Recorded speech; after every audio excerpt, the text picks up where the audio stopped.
آج کل تو یہ ہے کہ جب قربانی کا موسم آتا ہے تو بڑے بڑے تبصرہ نگار اس کے تبصرہ کرتے ہوئے دکھائی دیتے ہیں. دیکھو قربانی کے دنوں میں اتنے جانور ذبح ہو جاتے ہیں، اتنا مالی نقصان ہوتا ہے، اتنا مویشیوں کا نقصان ہوتا ہے،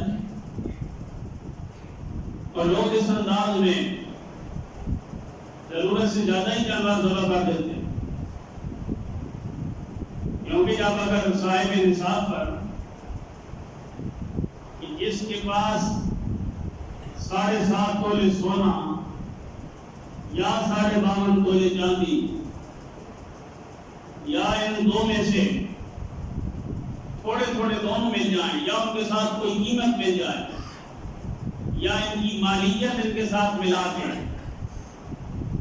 حاجت اصلیہ کے علاوہ رہائش کے لیے مکان، ضرورت کے لیے سامان، اپنی سواری اور اپنی جو ضروریات زندگی ہیں ان سے علاوہ اگر اتنا کوئی بھی سامان بچ جائے کہ جو 52 تولے چاندی کی قیمت تک پہنچ جائے 10، 11 اور 12 ذی الحج کو، اس بندے کے اوپر قربانی واجب ہے. اگر اس نصاب کے تحت قربانی کی جائے تو پھر جتنے لوگ بھی آج کل قربانی سے محروم رہتے ہیں وہ محروم نہیں رہ سکتے.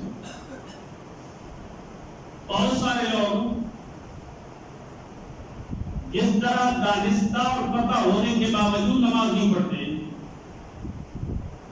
دانستہ اور جان بوجھ کر روزہ نہیں رکھتے، اسی طرح کئی لوگ دانستہ قربانی نہیں دیتے لیکن ساتھ بہانہ تلاش لیتے ہیں کہ بھائی ہمارے اوپر قربانی واجب نہیں ہے. تو اگر موجودہ دور میں اس قیمت کو حاجت اصلیہ کے علاوہ 52.5 تولے چاندی کی قیمت تک اگر اماؤنٹ جمع ہو جاتی ہے 3 دنوں میں تو بندے پہ قربانی واجب ہے. اتنے بندے قربانی نہیں کرتے پھر بھی ٹی وی پہ بیٹھنے والے، غیروں کی نوکریاں دینے والے آوازیں لگا رہے ہوتے ہیں کہ دیکھو اتنا نقصان ہو گیا، اتنے جانور ذبح ہو گئے، اتنا گوشت نہیں کھایا جاتا، یہ کسی غریب کے کام آ جاتا. کمزوروں اور غریبوں کے اوپر مال خرچ کیا جاتا ہے. ان نادانوں کو کیا پتا کہ یہ قربانی ہے ہی غرباء اور مساکین کی معاونت کا نام ہے. کیوں؟ کہ اربوں خربوں میں کھیلنے والے تو ہمیشہ ہی کھیلتے رہتے ہیں. ایک ایک دو بکریاں پال کے اپنا گزارا کرنے والے قربانی میں جانور بیچتے ہیں. ایک اور دو جانور پال کے گزارا کرنے والے قربانی کے دنوں کے اندر پیسہ اکٹھا کرتے ہیں اور وہ قصائی ان کے اوپر مختلف ادوار میں مختلف پابندیاں لگائی گئی ہیں.